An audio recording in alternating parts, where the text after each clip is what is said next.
Hey guys, welcome to the weekly roundup.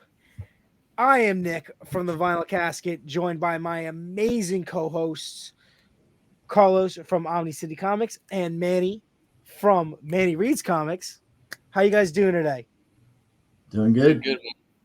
It was a good So this week. is our weekly roundup, where every week we talk about our top 3 picks from our pull lists that came out that week. We go 3, 2, 1.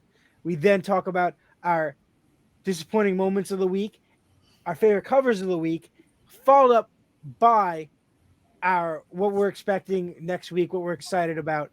And we have a bracket that's running through the whole year, week by week, month by month. Last week, I'm pretty sure I had World's Finest issue 3 as my pick of the week. It will be going up against whatever I picked this week as my pick of the week. How are you guys' brackets going? For me, last week, World Finance almost made it top for me, man. But it ended up being a Nightwing number 92, I think. Yeah, Nightwing number 92. But good solid pick, man, on World Finest. It was almost mine. Ditto. Ditto to all of that. Almost up there with World's Finest, but Nightwing just beat it out. I think it's the fact that Alfred showed up. That's what really gave it the win for me. Yeah. But yeah, I'm excited to see what goes up against. I forgot what I had last week, so what goes up against this week, and to see what that goes up with from 2 weeks. Following week. Yeah, I think what I had Twig lose to Batgirls. yeah. I don't want to talk about that, man. Like, how dare you? How dare you say But that? then How you can got mad at words come out of Carlos your for mouth? making Twig win. Man, You just don't know what you want. you guys, yeah, simps. That's the word of the month. That's the word of the month for you guys. All right, so let's get right into our number 3 pick. I'll start us off with my number 3 pick this week was, and this was hard. There was a lot of books that were really close here. Like it was a very there was a lot of You bumps in the personally road. had a lot of books. Like I Yeah, had Dude, like real. maybe 5, or I had 10 or something, which is a low amount, unfortunately. But you had a bunch. I had like 17. Yeah. My That's a shop big guy week. was like, what the heck That's a lot. happened? Because this That's a lot of never books. happens to me. But I had some bumps in the road, but there was a bunch of books that were really close to the number 3 spot. But I gave it this title because I think of it as a glimpse of hope into the future. This is Uh-oh. issue number 2 of the Amazing Spider-Man. All right. All right. Cover has nothing to do with this issue. Cover's stupid. I'm very upset about that. But the issue itself was fun. A real big breath of fresh air that we haven't gotten in a while. It started off with a fun story, with Norman, which was weird. We didn't expect it, that whole scenario, and then the whole Tombstone, right? Is it Tombstone? Tombstone? Yeah. Tombstone. I really like. Well, I don't like how he's drawn. I do like this character development moment of him. His bond with his daughter and how he's like, you don't want to see me like this. Like, it's not that I don't think you can handle yourself. You're not the man that I am about to unleash Mhm. to cement my foot here is not your father. Right. He's like, I cap these. I pay $2,000 a tooth, and he's shaving it down. And I was like, that's really cool. Like, that's not. That's raw, man. Like that shit was Like, raw. some of it like was corny with the dialogue, but it was also like really impactful. Like, Mhm. it wasn't bad, which a lot of the Spider-Man stories have been kind of like iffy recently, but like this was pretty solid. Like, I thought it looks like it's gonna be a really good story arc. Yeah. Yeah. So what were you, Carlos? What was your number 3 pick of the week? Well, hold on. Dude. Before you move on to Carlos, this was my number 3 pick of the week. Oh, really? It was? Yeah. Amazing Hold Spider-Man. on. Wait. Hold on. It's my turn. And before we move on to why it's your number 3 pick, I want to talk about why it's my number 3 pick. All right. Everyone's number 3 pick matches. Look at that. I think this is the first. Yeah, for sure. For number 3, I think so. Yeah, for number 3. For sure. Yeah. Agreed on number no. ones. yes, I mean, agree with everything that you mentioned. I'll start off with my only I'll say nitpick because it's very small, and it was the characterization that we got from Norman, and I'm saying that because he came across as like a little evil, I want to say, or at least I don't know, like seedy, if that makes sense. But he is. He always has been. No, but what? Yes, but the last time that we saw him, he was super like apologetic. He was like really nice. He was very almost timid. After all of his sins were taken away by Sin Eater, we got a characterization of Norman that we've never seen before. It was almost like he was I don't know, man. Like a fucking what Jimmy Olsen vibe. You know what I mean? Like kind of bumbly. But here he felt very confident and, like I said, very very Norman Osborn. So I just kind of threw me off. It could be that he's always been like that, and the only thing that's really gone now is his evil self. But anyways, that was the only thing that kind of threw me off. But right after that, the story was it was great, man. I'm even willing to say that this is probably the best single Spider-Man issue that I've read. I don't know, man, since dating back to like some of the early issues of like Nick Spencer's run. That's how much I actually enjoyed this issue.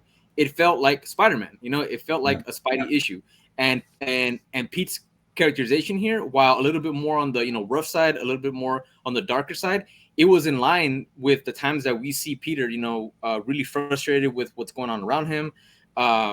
He didn't say or do anything that was very out of character. Clearly, something happened 6 months ago. His life is in the dumps like it usually is, but you're seeing that frustration manifest. And the way that it was done, it was great, man. And you can tell in the way that he was, joking around, where it was, again, everything was a little bit more on the rough side, which again goes with the tone of what's happening around him. I'm really enjoying this, war that's brewing between Tombstone and the Rose, and Peter being kind of caught up in it. Tombstone has never really been one of my favorite villains, but when he's written correctly, the dude's menacing. He's tough, man. And you're right. The way that we do see that father side when he's talking to Janice, I think that gives him that character development, which only makes him a better villain. So I enjoyed all of that. I enjoyed how he set up Peter, and again, he's not focusing all that well, and he just wanted to go in for the attack. And Tombstone being able to capitalize on that, it was great, man. So yeah, I really have nothing negative to say about this issue, man. And I'm hoping that this, continues. I hope that this is a great story arc. I'll be honest, I'm still not down with the artwork. I've never been a fan of JR. Sorry. But last thing, but the fact that the story was able to really take me through from beginning to end, and just have me enjoy all of it. Yeah, man, that's why it's my number 3 pick. Yeah, Manny?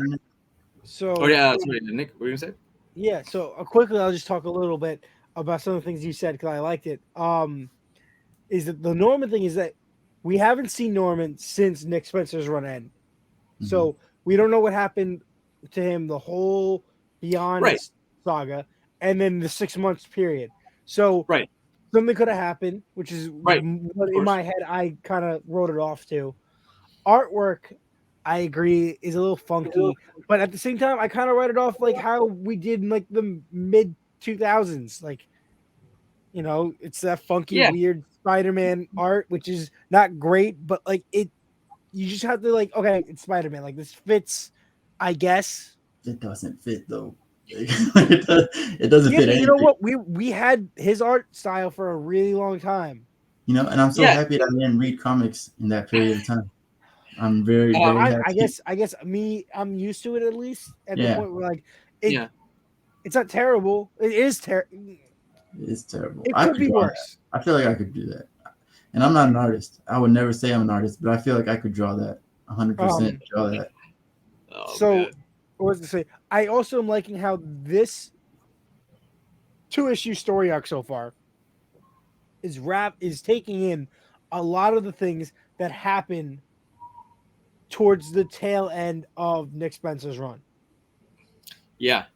Yeah, yeah. Norman, Tombstone. We had a big Tombstone event with Mhm. him and Robbie. Mhm. I don't always forget his last name, but Something. okay. Bryce Thompson. And then his daughter was a Janice. big part of that. The Rose was a big revelation. He came back. Yep. Yep. So we're finally getting a lot of these loose ends wrapped up, Yep. and I'm excited to see that because Yep. those that was my big disappointment in Beyond is that we had all these loose ends that we're just ignoring. I was just thinking about that too, because I was like, I wonder if they're gonna even talk about Chameleon. Like the Chameleon was brought up so much at the end of Spencer's run, and then for nothing to happen at all. Yeah, and Oh. and dude, I want to see his sister back again, man. Yeah. Because That's what I was literally about to say. We had this I whole love her. clone thing, and then his sister. Like, does Ben Riley even know that there is a sister? Who cares what Ben Riley knows or doesn't know? Who cares what he thinks? Ben Riley is trash. No, I guess I got a pick at the scraps that you guys left for me because you basically covered all of it. All I got really is just a bunch of agreements. My favorite parts about this was Tombstone, his fatherly side and his badass side of just saying like, I don't need a huge gimmick. I don't need a machine. I just need this and this. Let's go. Like he just went straight towards Spider-Man, and that was it. That was great. And like finally, by the end of it, there was actually a sense of danger. Which when there's danger in the other books, it's just like, oh, there's this huge machine, or this guy from beyond the grave is coming. Like it's a huge thing. Like this is like a sense of danger that's actually something I could relate to. You know what I mean? Like Yeah, there's a 'cause, dude- gangster. There's the gang war happening. This is great. I hope it continues. I hope it's not just like we're getting your hopes up and that's it. Now the next issue is gonna suck. But we haven't heard anything about MJ. So if next issue focuses on that and it's something stupid, Yeah. I won't be surprised, but I'll be disappointed. So Yeah, there but- was one yo, moment like- in this title that I just remembered I wanted to talk about, and that was when Spider-Man's spider sense doesn't go off, and he thinks it's gonna go off. He's like, no spider sense, and the guy's like, nah, I'm not gonna shoot him. He pulled me out of a burning wreck. I was That like, was great. that's such a weird, random like Spider-Man moment, but it was so cool to see Yeah. because it was realistic. Yeah, but yo, seriously though, like last thing, Tombstone fucked him up, man, and The way he and grabbed I- it, like and I actually appreciated how brutal the fight was, man. And like you said, actual danger. I haven't felt Pete be in actual danger or in danger, or that there were stakes that mattered and that left me going, I need to know what happens next. Yeah. So yeah, Because yeah, I when feel I like turned the page, I was like, Sinister that War- was it. Oh man, all Sinister right. War ruined that because he was just the whole time he was getting the shit beaten out of him, and then I can keep going. Yeah. There was no risk because no matter how bad he looked, nothing happened. Yeah. so yeah. But damn, Nick, All right, what's your number two pick? Okay, I go on to my number 2. So this was a shocker, Shocker.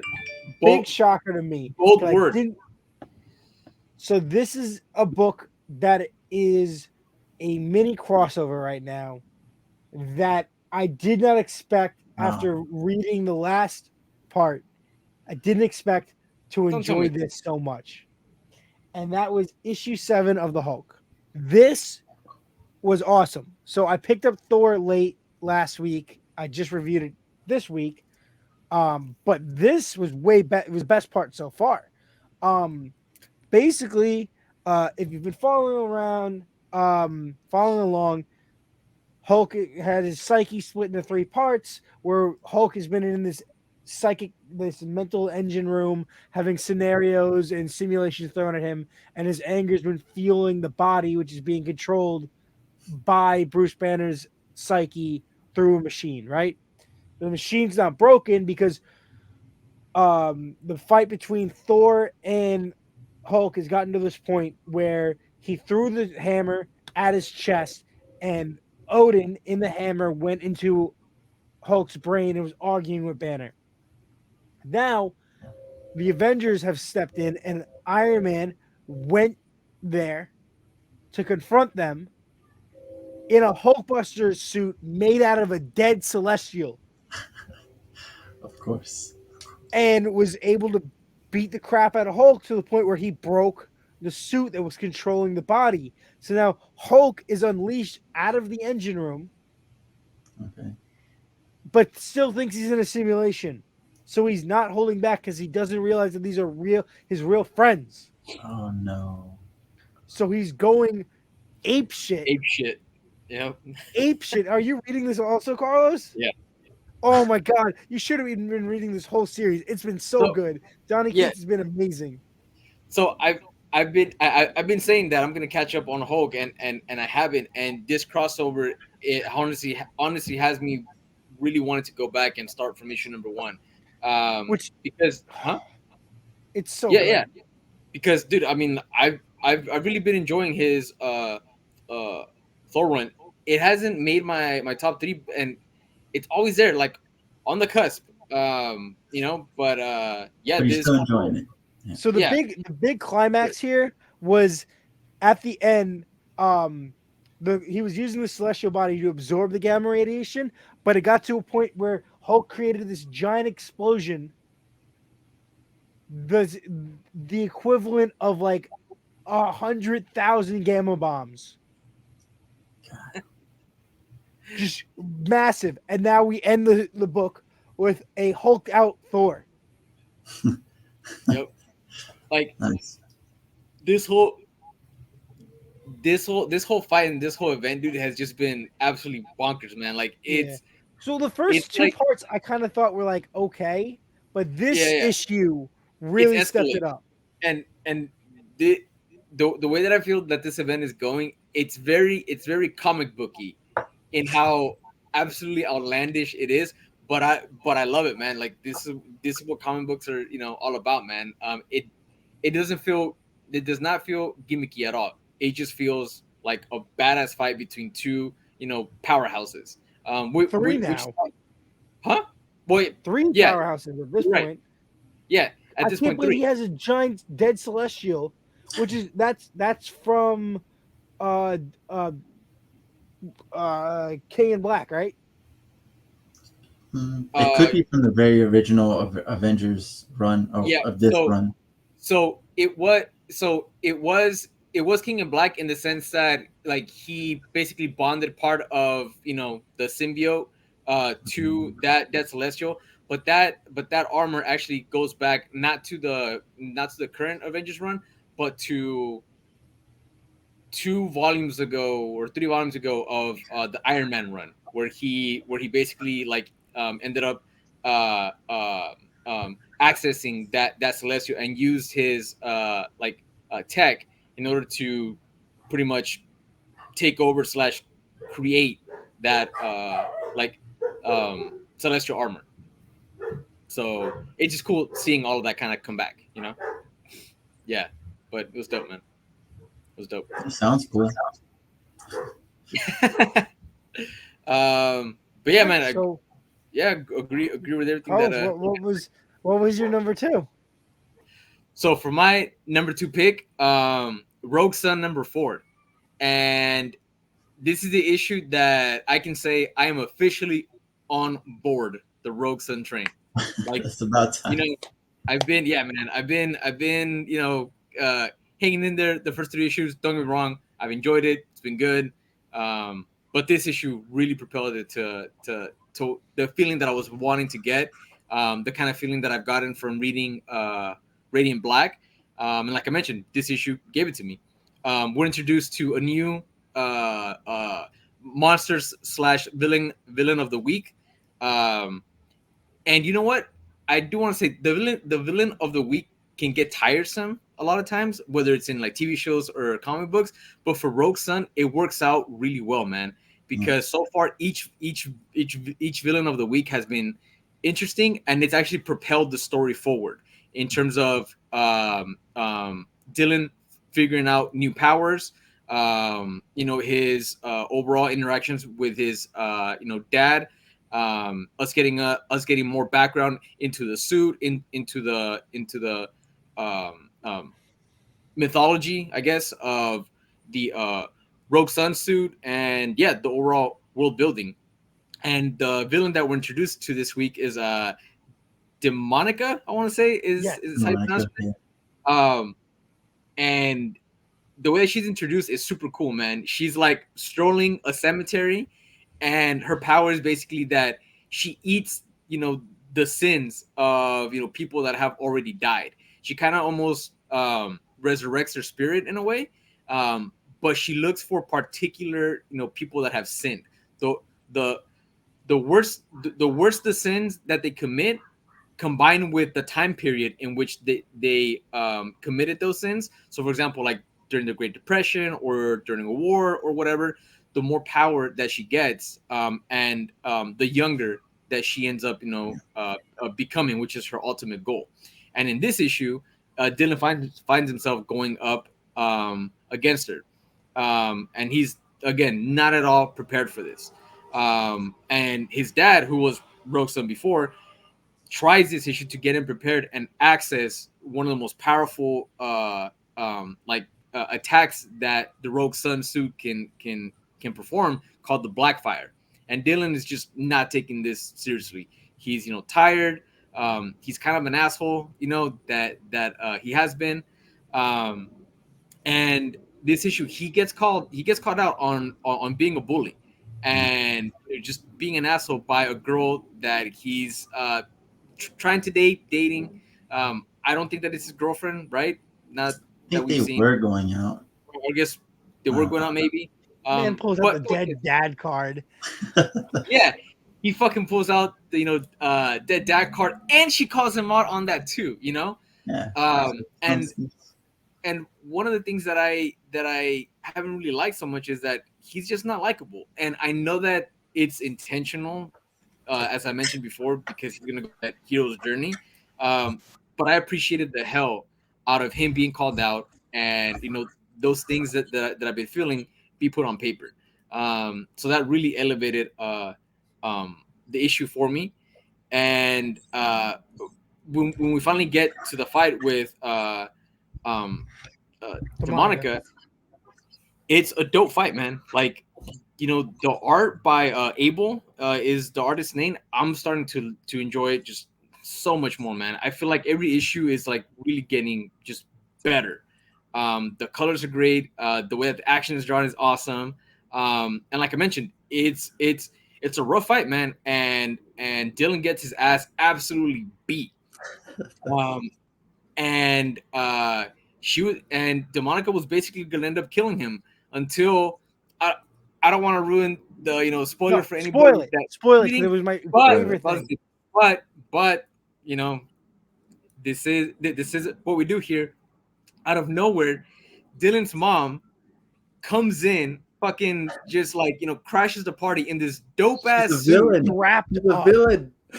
Huh? I'm gonna say she's a villain. Her costume does not look heroic at all. All right, dude. So she's a villain. I thought it was like, yo, why is Doom showing up in RogueSun? I thought it was the person that killed Marcus for a second, and then it showed the face, and I was like, I don't know. But she comes flying in and just crashes, the fucking fight in this dope ass suit, and she's basically there to save her son. And I was like, what is going on? We had absolutely no inclination that this was gonna happen.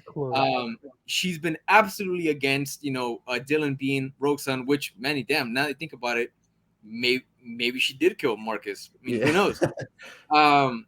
But yeah, she again, like, Marcus left her and Dylan, who knows? Maybe she's been operating as this, hero / villain, this whole time. But it was just that, huge shocker for me, man. That got me super hyped and it got me super pumped. And it was a beautiful panel. Like you said, like with Abel, like that was a great panel of her reveal. Yeah, man, it was just great. And there's a lot of other moments that end up happening in this issue that again propel the story forward, give a little bit more character development to his stepbrother and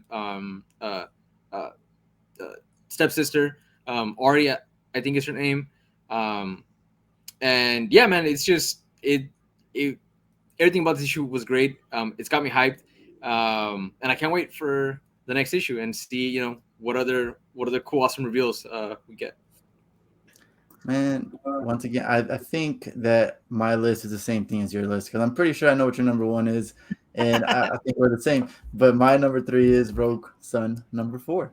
So, all right, and for pretty much the same reasons, to go with what you're saying, like you just made me realize that the reason that us as kids, I'm assuming all of us had the same experience with, comic book TV shows and like Spider-Man, X-Men, Batman series.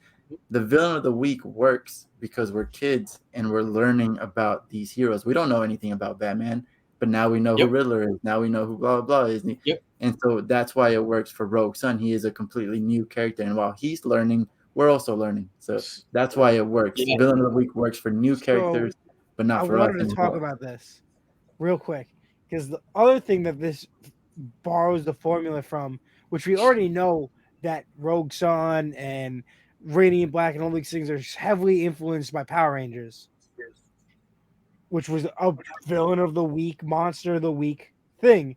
And also heavily tied in, especially this book, with Kamen Rider, which I don't know a lot if you guys watched it.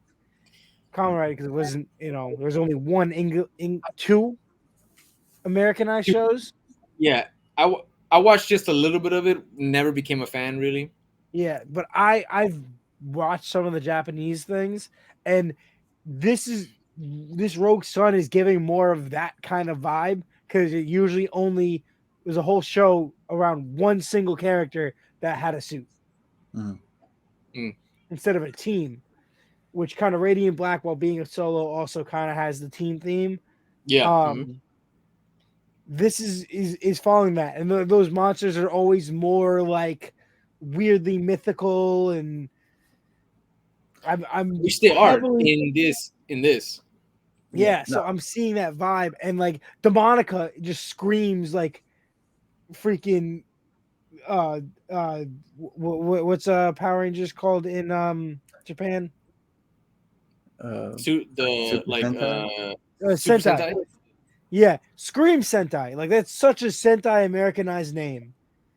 Yeah, and I really like the fact that they that Dylan was just calling him out like your villain names are stupid. Like Demonica, what was I don't even know the other guy's Blood Moon or whatever. Yeah, Blood Hunter something like that.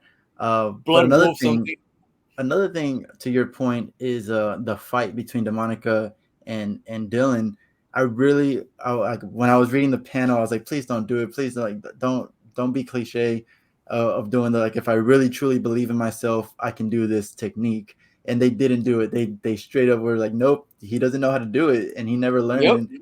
And what I didn't like about that though, at the very beginning, my only nitpick of this is like, why are you training in your backyard, where that's like it's not private backyard or anything. Like anybody could see this. Your helmet is down. You're talking to yourself. Nobody else sees your dad. What are you doing, man? Like this is Secret Identity 101. That makes no sense. That's my only nitpick. But of course he's learning, so we don't know. But another thing that I truly loved about this book was that at the end of the last book, I can't remember her name, but the warden, she immediately picked up, I know who released Demonica. Like she immediately saw who released it. And instead of like keeping it to herself and going to confront Ari by herself only to get killed and never tell anybody, she straight up went and told her mom. It's like, hey, your daughter is doing stuff, go get her. Go get her, like real quick. which I appreciate the hell out of, So man. much. Now that you're mentioning it, I'm loving that this book isn't doing cliche type of No, it's shit. logic. It's using logic and it's making a good Yeah. story out of it. But my Yes. absolute favorite thing about this book is Dylan's mom. Have we gotten her name? 'Cause I'm Huh? tired of saying Dylan's mom. I'm sure we did, but she's just Dylan's mom for now. As of right now, she's Dylan's mom. Dylan's mom telling on Dylan and saying, if you can use the word facetiously correctly in a sentence right now, you won't be grounded. And he's just like, all right, I'm grounded. Like that was like her It telling means on you him. betrayed me. Yeah, exactly. Like that was the biggest betrayal. But he didn't even at the end of the book that she betrayed him again. So it's like, wow, it's a slight foreshadowing right there. Look at that. But Yep. it was And just a great book. It was Yeah. amazing. So it was my number 4, actually. It just missed the list. Oof. Okay. Oof. Man. But yeah, man, I'm on board. Yeah, this whole Supermassive world, man. Like, I think that it's Radiant Red is kind of a letdown, though. But there's also one thing that I got from this was that Ari really isn't a bad guy. She kind of went about it the wrong way. She did bound Demonica so she couldn't kill anybody. right. But like she's just I pissed hate off that this she whole can't do family it. is against Yeah. Dylan. Yeah, that's basically. I think- it's the except for the son. It's the steps towards supervillainy. They're not bad guys yet, but Yeah, both her and the son have. I don't know. yeah. But the son And kind of is like He's young. but he can go either but way. after like the last issue, he's kind of like on Dylan's side. Kind of. Yeah, we don't know yet. And I think that for the most part, maybe you're right. Artie may not really be the villain that we thought, and she really could just be a kid that, dude, she fucking loved her dad. Never got the recognition that she was really hoping for. But even still, she obviously loves him, wanted to take up his mantle, and she really does think that, hey, like, I'm the best person fitted to keep this legacy going and keep evil at bay. She did some questionable shit because, like you said, she's a kid. I don't know if she wants the mantle. She hated the mantle. She was basically like, Dad ignored us because he was RogueSun. Right, but I think they just want the stone so they could see their dad. Oh, okay, that's right. Yeah. Well, they don't know that. They don't know that Dylan can see his dad. Yeah, they do. No, they do. Yeah, Ari mentioned it. Yeah, because Ari mentioned basically she said like he's trying to get rid of Dad, and like it's the last part of him. You're right. She's pissed because he's actively trying to get rid of the only way for them to connect to their father. That's right. And in this issue though, she did mention that, hey, like he doesn't deserve the suit. Yeah. That's him. But who knows, man? Again, maybe they may end up, at some point reluctantly teaming up, or it becomes that sibling rivalry, which I gotta be honest, I would actually prefer because that is another trope that we always see, man. The evil, whether it's brother or sister, exactly. So if they can turn this around into it not being that, I'm gonna appreciate it more because we would see this. I mean, coming from a mile away. But yeah, man, the solid issue. I was pumped, loved it. Yeah. Nick, okay, what do you got, man? Number 1 time, right? Let's do it. Number 1 time. Okay, number 1 time. We're gonna go with the obvious pick. Issue 1 of Volume 2 of Good Boy. Dude. All right, I'm out. All right, look.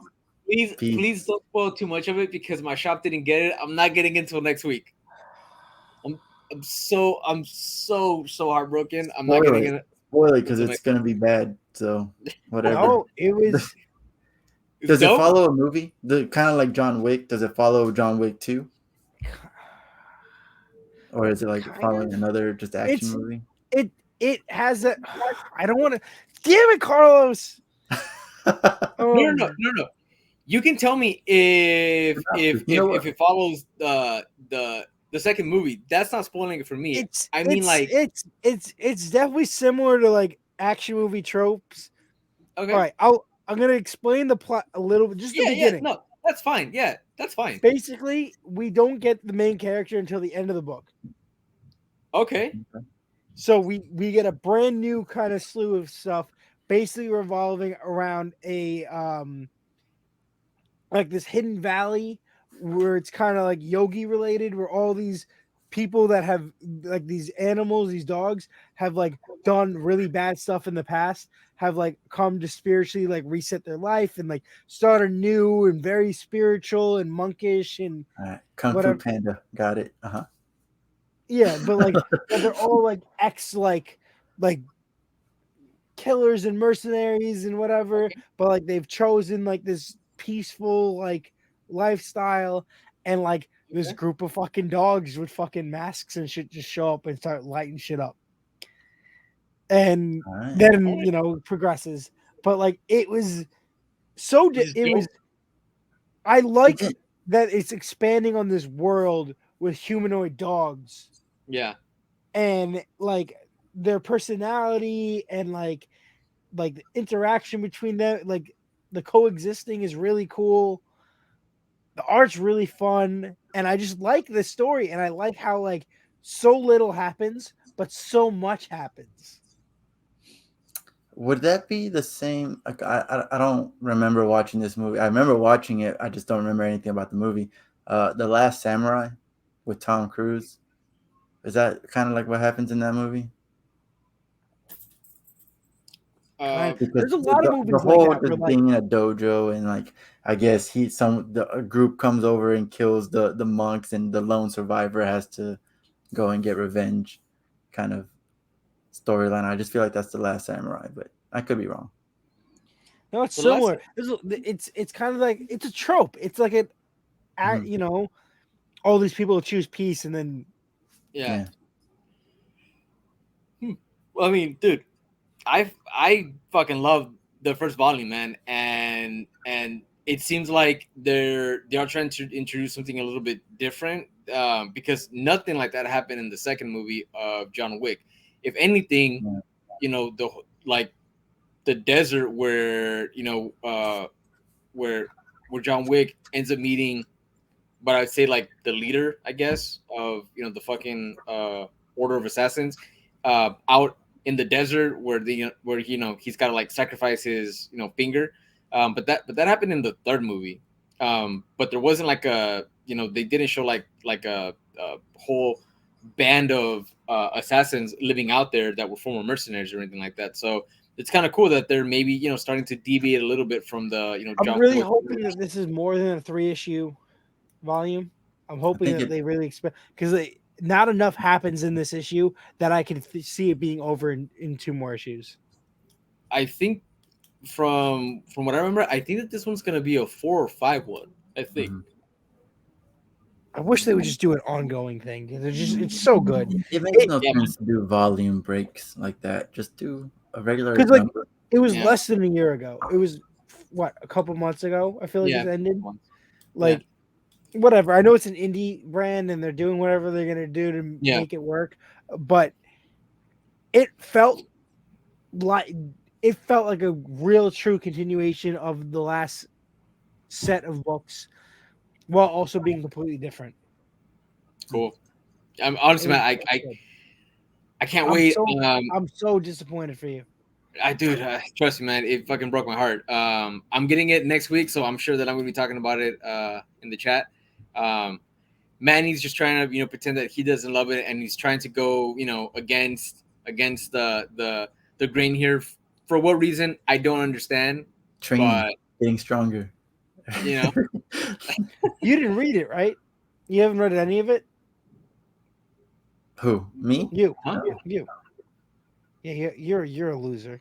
I read the first volume, and I have the first volume, but that was enough. And it was good. I didn't hate it or anything. I was just like, well, if it's gonna be John Wick, I've seen the movie. It's fine. But now that you're telling me it's completely different, I don't know. Yeah, this is why he also doesn't read Berserk. I don't know. Berserker? Is that what it was called? I don't know what it is. I think it's Berserker. But yeah. Yeah. Right. Well, so what's your number one, Carlos? Dude, my number one, it was one of the first books that I read, and typically with my number one picks, man, I know that it's gonna be the number one pick, and it's Can I guess it? Can I guess it? I already said it. MoonKnight. Yeah, MoonKnight. Same. Yep. Look at that. We had the exact same list. Look at that. Yo, I mean, Moon Knight has been absolutely phenomenal, man. It's been, it's been we're in issue number 11, and we're basically in the same plot. And oftentimes I complain, or at least am kind of upset when one story arc just drags on, man, for fucking 10, 12, 13, 14 issues. But with Moon Knight, it's been completely different because we've been introduced to different elements throughout this one overarching storyline, and it hasn't felt stale. Like, Moon Knight continues to be a badass in every single issue. The development and characterization of him with his new supporting cast continues to build, and continues to make me want to care about his team, man. The new Midnight Mission. And we see that in this issue because things finally come head to head, man, for the most part. He ends up going up against Jigsaw, and that whole interaction was intense, man. And it highlighted how much of an absolute badass and how much Moon Knight does not care when it comes to protecting the people that he cares that he cares for, his friends, because Jigsaw is one of the terrible most character.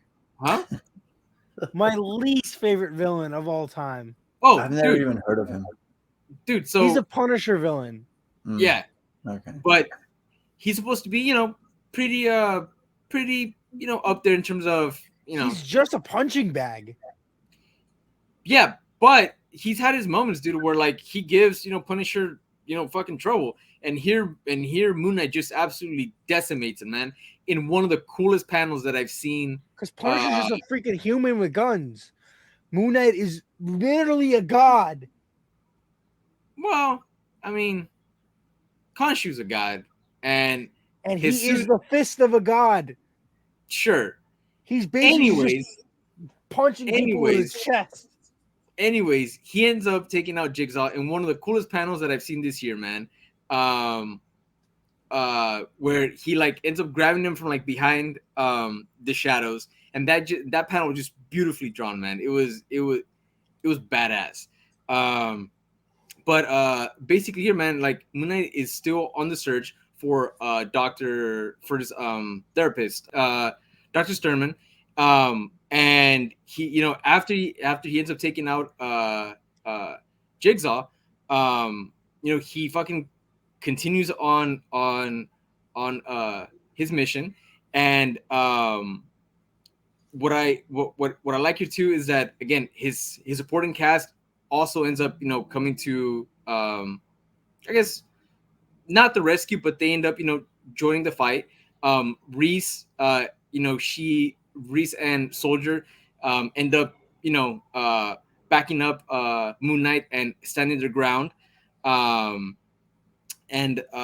Zodiac ends up threatening Moon Knight with the fact that he is going to end up killing all of the people that are around his neighborhood if Reese at least doesn't come out, and in a way sacrifice herself, because Zodiac wants Moon Knight to become just bare bones the kind of like killer or warrior that he should be, and not held back by anybody around him, and to leave everything that he cares about, because he wants to turn into kind of like what the Zodiac is, and what he feels that Moon Knight should be.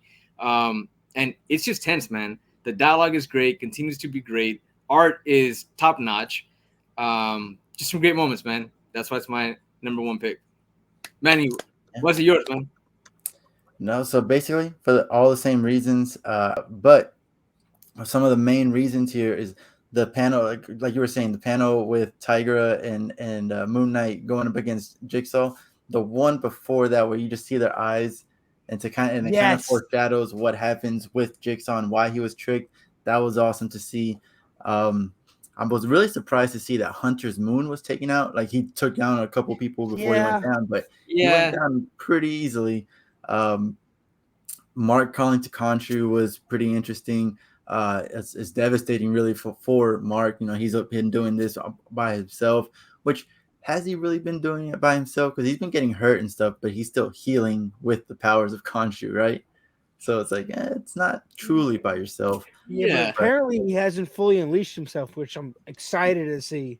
Yeah, and then Mark admitting, you know, like to Tigra that he knows why she's here and what she's doing, but he doesn't care because he needs her, you know, and that's a very vulnerable moment And and she's a friend. vulnerable thing to say, and but it's really nice to hear, and you know, I'm sure she really appreciated it, and then just the path opening up to so they can get to Reese, that was great. That was amazing to see. That was just a good issue from start to finish. It was just like you said, intense.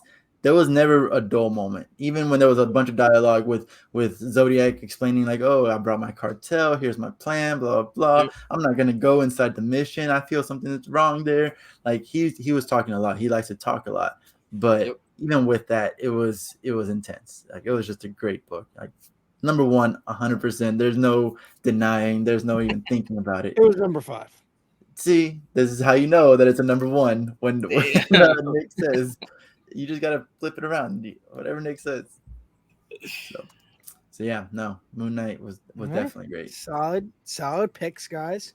Carlos and Manny copying each other. Literally, man. Like, did you like go into my notes? Yeah, Did you have dude, my right, notes? bro, man. Book for book, man. I had to be different. I feel like if Good Boy had come out, if Carlos had gotten Good Boy, it definitely would have shattered his list. Maybe, yeah, at Maybe. least one. By Maybe. one. Maybe one. It was stirred stuff up. Maybe one. Yeah, so let's move on to the disappointing moment of the week. So this can be anything from artwork, an issue, news that came out, a cover, anything that we want that upset us this week. And mine is a major disappointment for me. Very disappointing. I have a lot of issues and did not enjoy issue 2 of the Vampire Slayer. Okay. So there's many elements here why it was a disappointment as a whole. First off, variant cover. This is the red foil variant. Definitely not as good as the first cover in the set, which had a lot more red foil. This is the Buffy book, right? I'm just asking. This is the Buffy book, right? Yes. Okay, well, okay. Not yeah, anymore. the Vampire sure. Slayer set Okay. from the world of Buffy the Vampire Slayer. Yeah. Okay. First issue stemmed out of the 25th anniversary issue, which is also part of the Free Comic Book Day issue, right? Which awesome artwork. Willow, who is basically the main character because she is the Slayer, is a badass, acts like a badass, dialogue is a badass, kicks ass, looks amazing, right? And that's how they ended issue 1. Issue 2, completely different artist on the internals. I'm sorry, but Sonia Leo just didn't. It's not necessarily bad, but it did not live up to what was established for the series in the Free Comic Book Day, in the anniversary issue, in the first issue. Everything has been the same, and then they kind of throw you with some subpar artwork compared. If all the artwork had looked that way, I would have been fine. But Willow didn't look like a badass, and she wasn't a badass in this issue.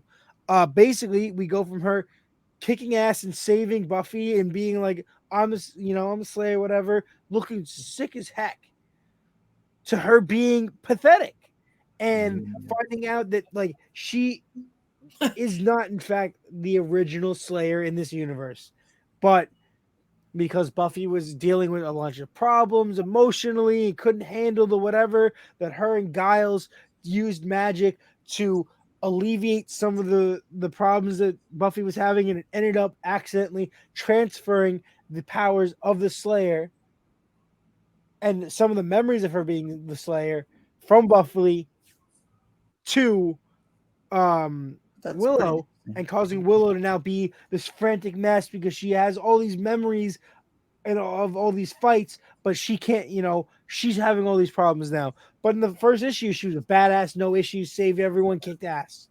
That's pretty weird. Yeah, Yeah. it did not feel like the two issues connected at all. So I'm very heavily disappointed in that. And the artwork, she didn't look cool as first issue was amazing. It was a really good issue. I'm pretty sure it made my top 3. It was a really good issue. This issue was super disappointment all around. Okay. Cover, art, story. Damn. But it wasn't a terrible issue. It just wasn't good compared to the issue that preceded it. I don't know. I'm very upset because it was set up to be a great book, and I don't know why it's issue 2 you changed the Eternal Artist. It makes no sense. Well, hopefully the next issue will be better, man. Hope. Come on, Boom. Do better. What do you got, Carlos? Yo, for me, it's really simple, man. It's got to do with another trailer, and I'm sure that people have already talked about it, but I saw the first official trailer for Thor, Love and Thunder, this week. Oh, after the teaser. Sorry, what? Yeah, the first thing they released was a teaser. This is the first trailer, right? Yeah. The first trailer, and my disappointment really just has to do with the look, man, that they're giving Christian Bale's Gore the God Butcher, man. Like it's I don't know, man. Thor Gore has a very specific look in the comics, and while again every movie is an adaptation, and I'm not necessarily a fan that expects everything to be absolutely comics accurate, not at all.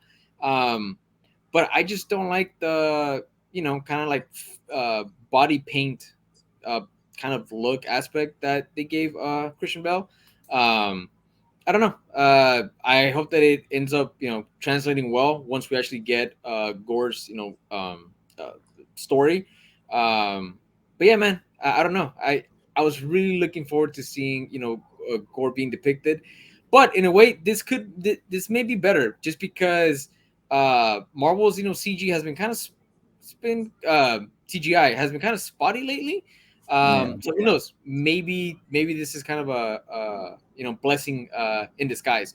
And you kind of see that spotty-ish CGI, man, when it comes to both helmets that you see on Thor and on Jane Foster. They look a little goofy. I don't know.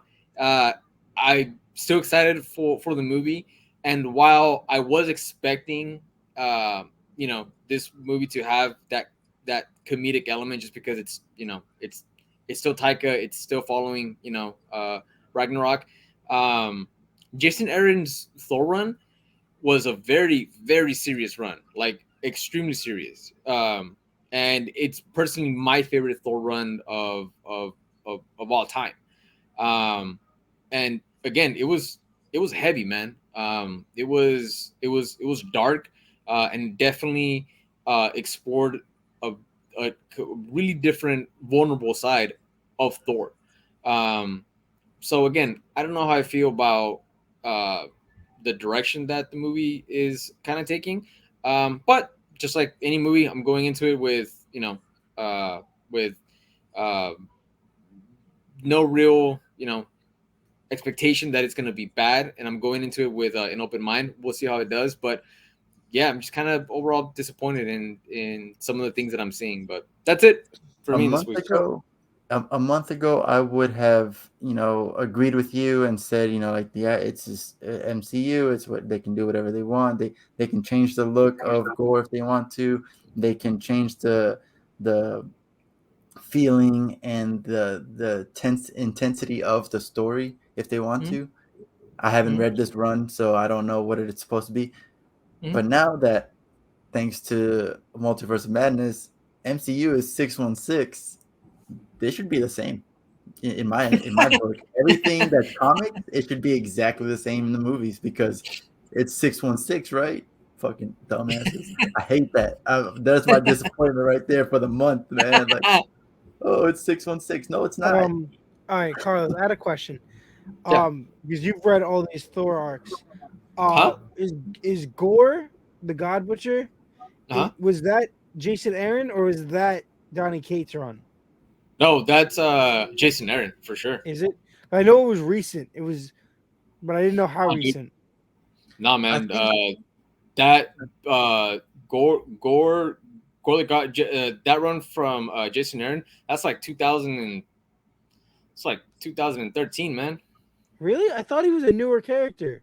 Fuck no, dude. It was I mean old. that's still I mean, relatively new. okay, Honestly. yeah. Sorry, yeah, not old, but not recent by any means. So I would say I have a theory that what we're seeing, it's the beginning of the movie. It's gonna be Gore because I'm pretty sure Gore. I have, like I said, I haven't read the story, but you tell me. I'm pretty sure that the more he kills gods, the more he changes, the more something like he has like a transformation. So what we're seeing is like the beginning of Gore, and then like the more he kills throughout the movie, maybe he gets a more comic accurate look, And we're just not seeing Um, that because it's a trailer. yeah. So not to spoil too much about the run, especially if somebody wants to read it. But I mean, this isn't really spoilery, I guess. But yeah, Jason Aaron's run, Gord's introduced extremely early on in the run. By issue 3, he's already there, and the story revolves around him, and his killing of gods from issue number 1, and we see him in issue number 3. Yeah, we fully see him in issue number 3 of the run, and the more that he kills, it's not the more that he changes. So that he looks the same from the beginning. What ends up changing him a bit in the way that he looks is his access to all black, the Okay. Necro Sword, which is the sword that belonged to Null, in now due to Donny Cates' kind of revision of events. But that's what gives him the ability to like shapeshift and like um, um, uh, create like different kinds of weapons and all that. But yeah, who knows? Maybe in the movie, when if we do see the Necro Sword make an appearance, maybe that sword is going to change his appearance into something that's more comics accurate. Maybe. I mean, who Yeah, knows? I just feel Uh, like but you're right. I think that those scenes that we see with Gordon in the trailer um, could very well be like some of the first scenes in the movie, which would make sense. I hope that we yeah. don't see him introduced in halfway into the movie, because Oof. personally to me, it'll be a very big disservice to the character and to the story that this is being based on, because the fact that we're seeing Gore, and the fact that we're seeing Jane Foster's Thor, this is 10 years of Jason Aaron's like story arc. No, like for real. Yeah. This is 10 years. Like Gore's run and the introduction of Jane, we're talking about like a good, man, I don't know, like a good 6-7 year period of comics being told. So that's why I'm just a little bit nervous, because again, his run with Gore is my favorite Thor run of all time, and his follow up when he wrote Jane Foster as Thor was absolutely phenomenal. And that actually is my second favorite run, if not tied very closely um, to J. Michael Straczynski's run. So I don't know, man. We'll see. I'm just a little nervous, but yeah, that's why it's my disappointment of the week. It's not really the direction that I was hoping for, but yeah, Okay. that's it.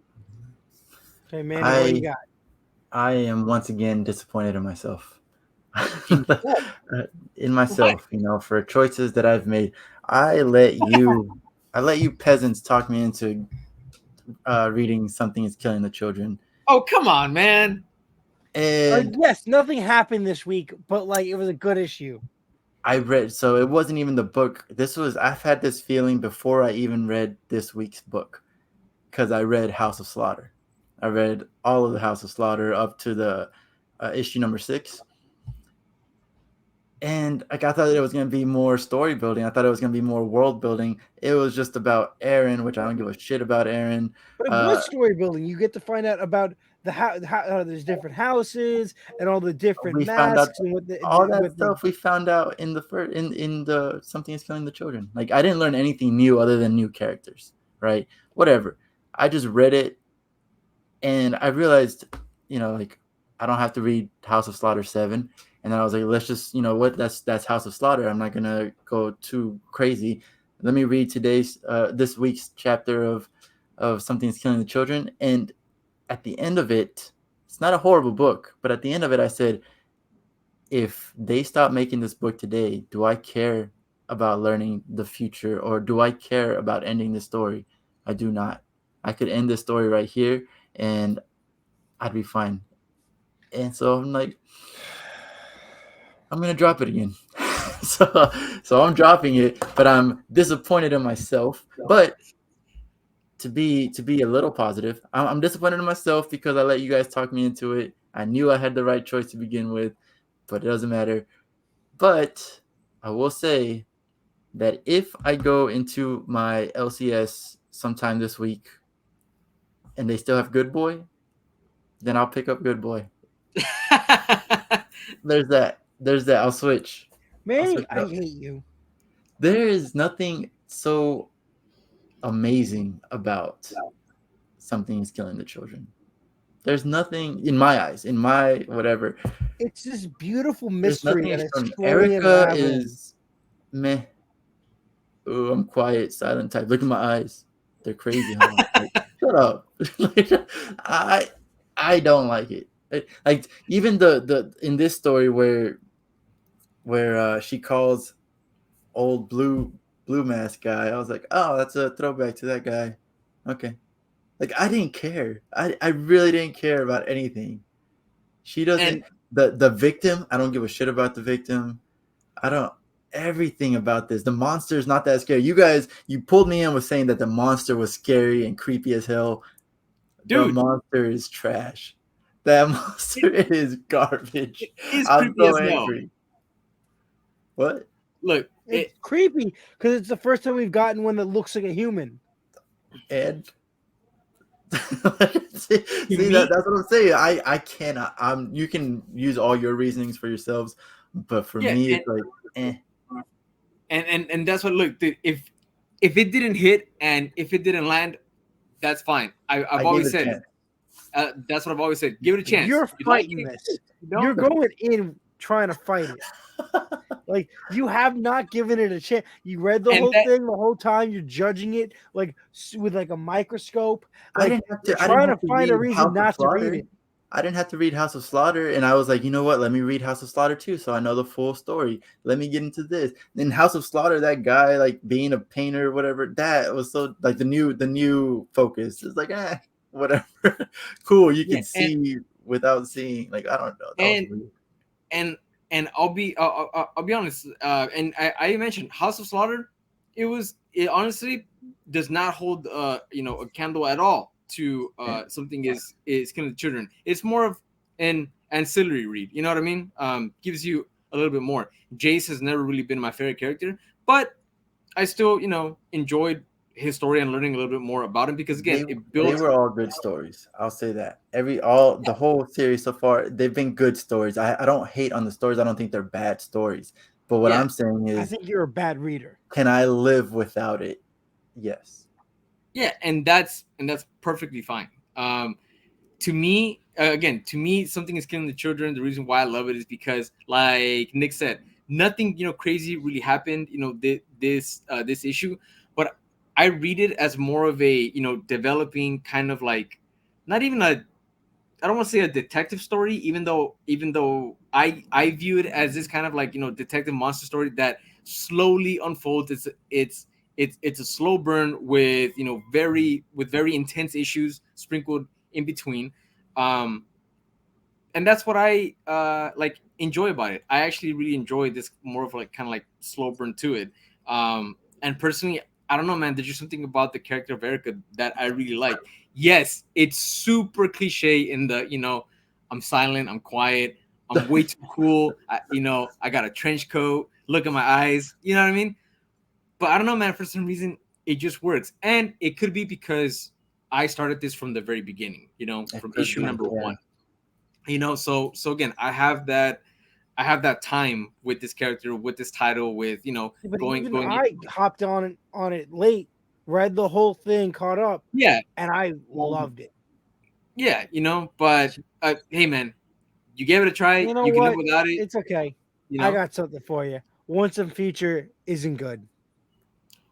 Now I know you're just talking shit just to talk shit, because there's no way you can read Once in Future and say it's not good. Not good. Okay. Can't be. I'm not biting. Sorry, man. Can't back you up on that one, my dude. Can't back you up on that one. 7 Secrets? Not good. Garbage. You're right. That's fine. I can't trust your opinion. You're the guy who suggested to read Good Luck. I still stand by that. That's my base. Good Luck, better than, greater than something is. No, I can't even finish that. I can't. Good Can't Luck even say that. Oof. Damn. But yeah, that was my disappointment in myself. Right. Now I have to drop it. Now I have 3 books, 3 issues of Something is Killing the Children for no reason. Did you at least get the variant covers with the die cut? You're and my LCS has them, and I'm just like, why do I want this when it's going to be the same thing as next week's? And it was the same thing as the week before. It's just a different person with a different bloody mask. I'm like, it is what it is. But like it's a collection. Okay, whatever. Exactly. I don't want to. If I'm going to jump into it, I'm not going to go and be like, all right, I'm just going to get this one. And now I have to find the last week one and the one before that. And then who knows who's selling it for how much, because you know what? There's a hype behind it. I let go. I'm cutting the string. I'm off the bandwagon. I'm out. All right. It's cover time. It's cover time. Okay. We got a cover of the week. And while normally I would have said that the Jenny Frizen cover that he's now making fun of would have been my pick of the week. It is actually the B cover by Eastman for issue 129 of Teenage Mutant Ninja Turtles from IDW. This is Venus D'Amelio, originally from the Teenage Mutant Ninja Turtles Power Rangers in Space crossover. Is it Turbos in Space? I think it's in Space. In Space, yeah. Where she was the first female turtle, which in the comics was Jenica. She is now awesome issue, awesome cover. I'm so happy to get this. I normally don't get their variants, but I'm so happy to pick this up. I like the eyes. That shows that it's like psychic powers or whatever. Yeah, it's cool, astral projection, I think is what they call it. Dude, for me, not only was MoonKnight my top pick, man, but it's also my cover of the week. And it's the 1 in 25 variant by Bill Sienkiewicz. Just classic Sienkiewicz, man. Colors, pose, backdrop, just everything, man. Beautiful cover. Love it. Great addition to my MoonKnight collection. Great addition to my MoonKnight Sienkiewicz covers. Yeah, man, it's just beautiful all around. He's usually hit and miss for me, mostly missed to be honest. This one's pretty cool though, because I am just a sucker of how MoonKnight makes his crescent moon with his cape. So anytime I see it on the cover, I think it's awesome. I think that's so cool, and I feel like Batman. They used to do it with Batman all the time with like the big, like flowing cape doing shapes, and they don't do it anymore. I love when Moon Knight does it. He did it in this issue when he jumps from one building to the other. He's got like you got the crescent moon in the background, and then it looks like him. Like, it did trick me. I was like, "That's a crescent moon." Nope, that's Moon Knight. Like that. It was really cool to see in the interior. I think it was like the second page or something, but that was really cool. Beautiful. All right. Well, I unfortunately don't have any variants this week either. I didn't have any last week either. But for me, the best cover was the A cover of Saga with the fish the solid black background, fish just kind of all rainbow colored. I was hoping for more because like I'm pretty sure the synopsis says something about like what does this fish have to do with Saga? Yeah. And I was like, I'm And- hoping to see what it has to do with the interior, and it And was funny, but like it has nothing to do with the story, man. yeah, But art wise, it's great. yeah, good cover, man. And just a quick little thing there on Saga. Yeah, man, Saga continues to be that book that, again, it's a slow burn, but I enjoy every week, man. Like it, I feel like it's never truly gonna disappoint me.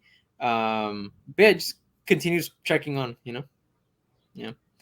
But yeah, Nick, what are you excited for next week, man? All right, next week, small week, thank the Lord. I'm very excited for Alien 12, and surprisingly, I'm gonna hop into Dark Crisis. Oh, Really nice. I looked at what's it called? What that storyline was gonna be like, what books were gonna cross over. Said there's gonna be like 3 Flash issues that go into it. So I I'm not gonna just read these 3 issues and be so lost because I'm not reading, because it looks like I'm not gonna do the alternate Justice League issues where, like, the world without yeah, blank. I'm gonna just read Dark Crisis and Dark Crisis Young Justice. Okay. And then the Flash, which I was already picking up anyway. okay, cool. Yeah. Dude, for me, I'm really excited for Once in Future, always. And As I'm you really should be. excited, huh? Yeah. As and you should be, yeah. and I'm really excited for Strange number 3. I've really been enjoying the Strange run, man. I love Clea. I've always liked her, and I'm glad again that she's getting more of spotlight, more time, because she's awesome, man. I like her. I'm also really excited for Step by Bloody Step. I feel like we haven't gotten an issue in a while. It's only been a month. Really? Man, Yeah, I don't know. and I think it's the feel last. like you came out a couple of days ago. Sorry, what? I feel like you guys just talked about it. Step by Bloody Step? Yeah, I feel like it was like last 3-4 weeks.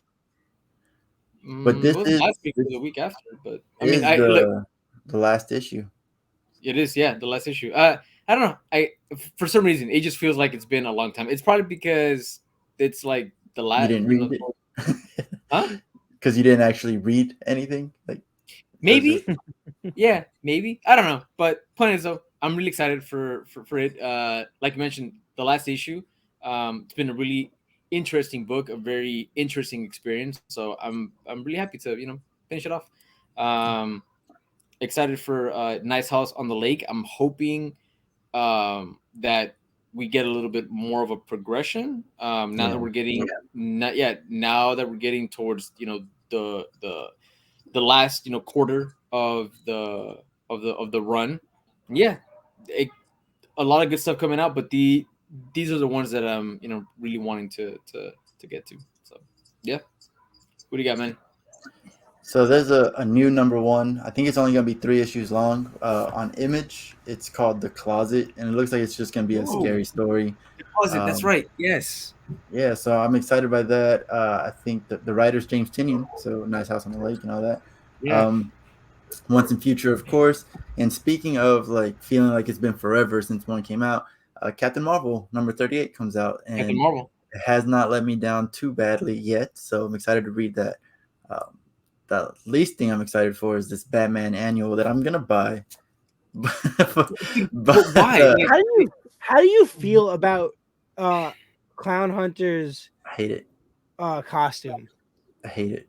I hate Clown Hunter, Ghost Maker, all that whole dynamic. So like this is exactly what this book's about.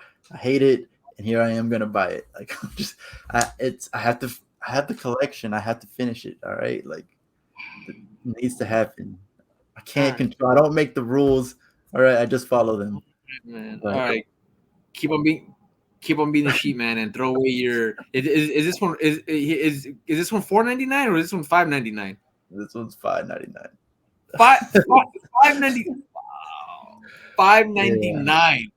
This is why I'm giving up Something Is Killing the Children, so I can afford Batman Annual number 5 or whatever. Yeah. All right, man. Well, condolences, I guess. Thoughts and prayers, But man. 'cause honestly, Jesus. though, Batman is on its way out of my pull list. If Chip Zdarsky doesn't pull it back up, it's Yep. out. It's gone. All right. But it's Yeah, Chip man. Zdarsky and Jimenez, so I think it's gonna stay. Yeah.